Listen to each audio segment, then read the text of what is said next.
비가 내리고 있었다. 마치 하늘이 대신 울어주는 것처럼 검은 우산들이 장례식장 앞을 가득 메우고 있었다. 나는 그 속에 서 있었다. 아내의 사진은 국화꽃 사이에 놓여 있었다. 환하게 웃고 있는 얼굴. 3일 전 교통사고로 세상을 떠난 여자. 내 아내 서윤. 나는 아직도 실감이 나지 않았다. 남편분 힘내십시오. 누군가 어깨를 두드렸다. 나는 고개를 끄덕였다. 말이 나오지 않았다. 장례식장은 조용했다. 울음소리, 속삭임, 향 냄새. 그리고 이상한 시선 하나. 그를 처음 본 건 그때였다. 검은 코트를 입은 남자. 마치 초대받지 않은 손님처럼 구석에 서 있었다. 그는 다른 조문객들과 달랐다. 슬퍼 보이지도 않았고 위로하려 하지도 않았다. 그저 나를 보고 있었다. 눈이 마주쳤다. 그는 천천히 고개를 숙였다. 그리고 다가왔다. 남편분이시죠? 낮고 차분한 목소리였다. 나는 고개를 끄덕였다. 아내분 참 좋은 분이셨습니다. 아십니까? 내가 물었다. 그는 잠시 침묵했다. 그리고 말했다. 네, 아주 잘 알았습니다. 심장이 내려앉는 느낌이었다. 어디서 만난 겁니까? 그는 나를 똑바로 보았다. 이런 자리에서 할 말은 아니겠죠. 그 말은 이상했다. 나는 그를 따라 밖으로 나갔다. 비는 여전히 내리고 있었다. 그는 담배를 꺼냈다가 다시 넣었다. 저는 민재라고 합니다. 나는 말이 없었다. 그는 이어 말했다. 당신은 그녀를 전혀 몰랐습니다. 순간 귀가 멍해졌다. 무슨 말입니까? 서윤 씨는 2년 전부터 다른 삶을 살고 있었습니다. 그만하세요. 내 목소리가 떨렸다. 지금 장례식입니다. 그는 조용히 말했다. 그래서 오늘 온 겁니다. 이제 숨길 이유가 없으니까요. 나는 그를 밀쳤다. 당신 뭐 하는 사람입니까? 그는 주머니에서 작은 봉투를 꺼냈다. 이건 그녀가 당신에게 전해달라고 했습니다. 뭐라고요? 만약 자신에게 무슨 일이 생기면 반드시 장례식 날에 전달하라고 했습니다. 비가 더 세게 내리기 시작했다. 나는 봉투를 받아들었다. 손이 떨렸다. 왜 지금까지 말하지 않았죠? 그녀가 원했으니까요. 당신은 그녀와 어떤 사이였습니까? 그는 잠시 나를 보았다. 그리고 말했다. 그 질문에 대한 답은 봉투 안에 있습니다. 그는 돌아섰다. 잠깐. 나는 소리쳤다. 하지만 그는 이미 비 속으로 사라지고 있었다. 나는 봉투를 바라보았다. 젖지 않도록 코트 안에 넣고 다시 장례식장으로 들어왔다. 아내의 사진이 나를 보고 있었다. 환하게 웃고 있었다. 그 미소가 갑자기 낯설게 느껴졌다. 조문이 끝나고 모두 돌아간 뒤 나는 빈 장례식장에 홀로 남았다. 조용했다. 숨소리만 들렸다. 나는 봉투를 꺼냈다. 천천히 열었다. 안에는 열쇠 하나와 편지 한 장이 들어 있었다. 편지는 짧았다. 미안해. 하지만 당신을 속이려던 건 아니었어. 진실을 알고 싶다면 이 열쇠로 서초동 1203호에 가. 심장이 멎는 줄 알았다. 서초동? 우리는 그런 집이 없었다. 나는 15년 동안 그녀와 살았다. 그녀는 평범했다. 회사원, 엄마 아내. 그런데 1203호? 누구와? 왜? 내가 모르는 삶? 내가 모르는 사람? 그날 밤 나는 잠들 수 없었다. 침대는 비어 있었다. 그녀의 향기가 남아 있었다. 나는 처음으로 그녀의 휴대폰을 열어보았다. 비밀번호는 딸의 생일이었다. 통화 목록, 문자, 메신저.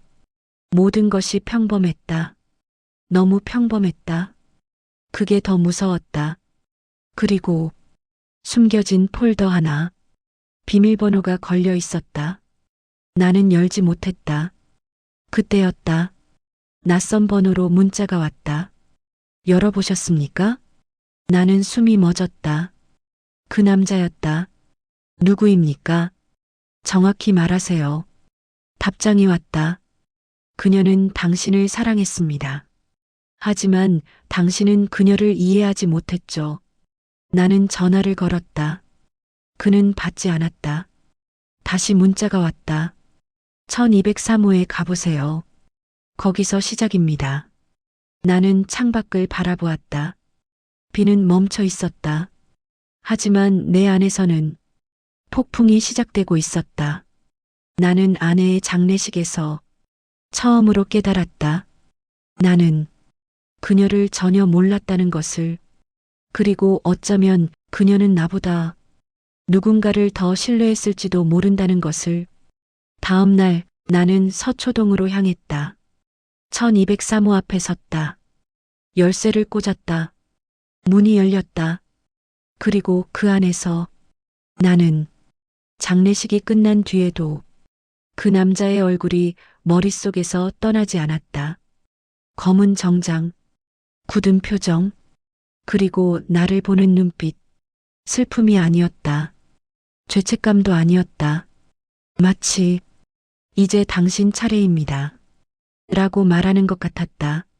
며칠 뒤 아내의 유품을 정리하다가 낡은 가죽 수첩을 발견했다. 나는 처음 보는 수첩이었다. 아내는 늘 휴대폰 메모만 쓰던 사람이었다. 그런데 왜 굳이 종이 수첩을? 손이 떨렸다. 펼치지 말까? 여기서 멈출까? 하지만 이미 내 안에서 무언가가 무너지고 있었다. 수첩을 펼쳤다. 첫 장에는 날짜만 적혀 있었다. 2014년 3월 17일. 우리가 결혼한 지 딱 3년 되던 날이었다. 그 아래 한 줄. 그를 다시 만났다. 심장이 멎는 줄 알았다. 누구? 페이지를 넘겼다. 나는 여전히 그를 잊지 못했다. 이건 죄다. 하지만 멈출 수 없다. 글씨는 분명 내가 알던 아내의 필체였다. 나는 그 자리에 주저앉았다.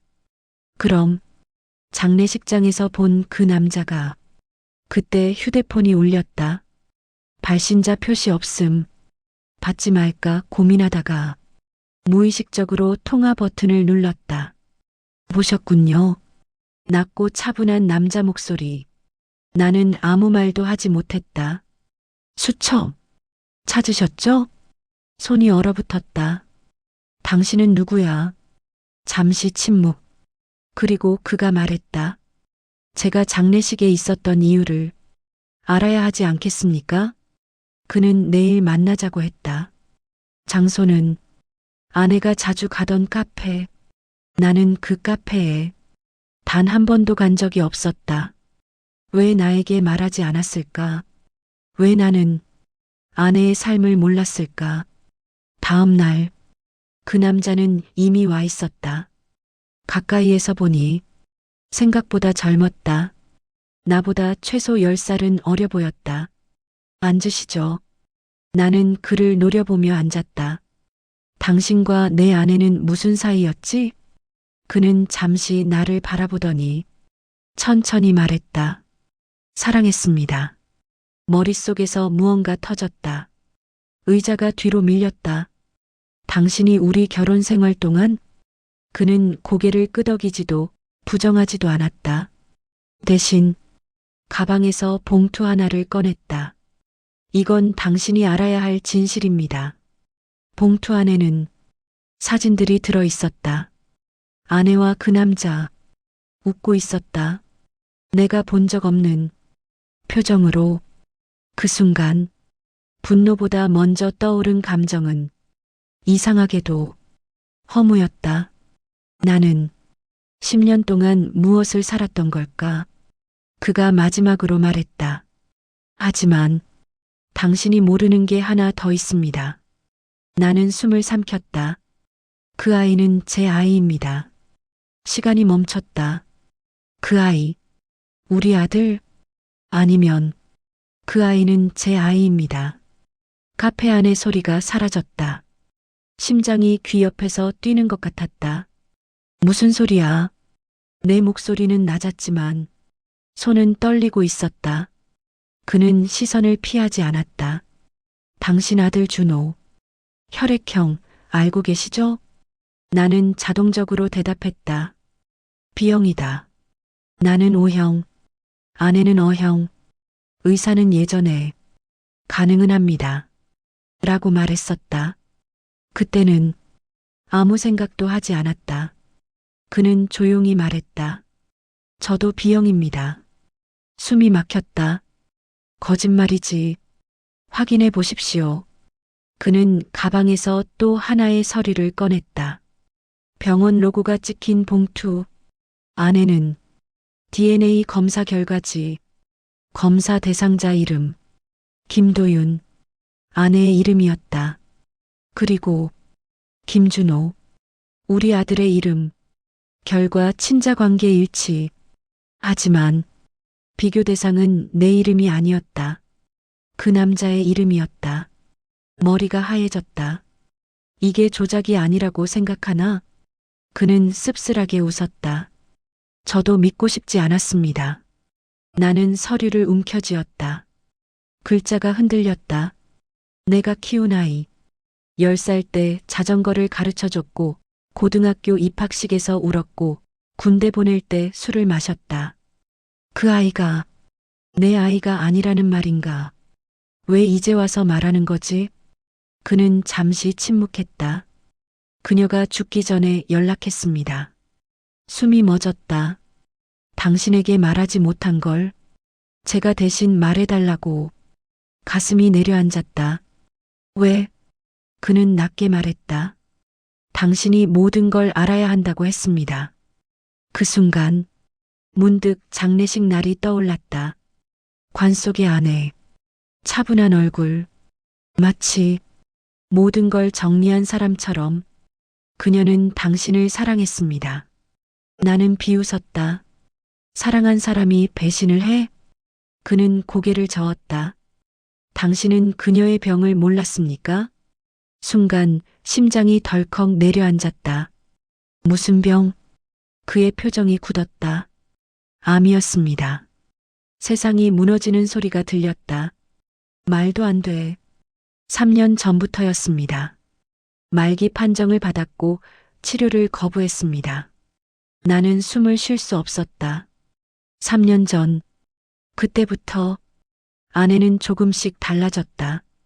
말수가 줄고 나를 피하고 늦게 들어왔다. 나는 그걸 외도라고 생각했다.